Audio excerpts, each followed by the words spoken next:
Гейбой, расскажи какую-нибудь заебальскую кринжовую историю. Да, блин. Я тут... Там нарезки любые потыкайте, в последнее время только их и рассказываю. У Бочика в деревне бухали. У Бочика в деревне бухали. И там, получается, у него деревня, ну, не трасса, ну, такая нормальная дорога, там асфальтированная. Ну, можно считать трасса. Вот, ну и периодически выходили на улицу. Народу было человек 20, наверное. Выходили на улицу попиздеть. По телефону, с пёздами, хуёздами, как это обычно бывает.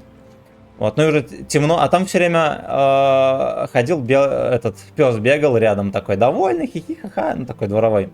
Вот, ножку пытался ебать все. Вот, ну и, короче, как-то вечером мы выходим, я и еще Бойчик, который стоим по телефонам пиздим. Короче, так вышло, что вроде как я положил трубу, и он положил. Этот пес рядом бегает. Уже темно, подъезжает тачка, гражданин открывает дверь, говорит, а как проехать там туда-то, туда-то? И к нему этот пес запрыгивает, и дверь закрывается. И мы такие стоим, думаем, бля, что за хуйня? Ну и так задержка, секунд 5, может больше. Открывает дверь, этот пес вот так вот стоит. Ну, этот пес вот так вот дергается. Он этого пса выталкивает и говорит, идите вы нахуй, собаку свою заберите. И уехал.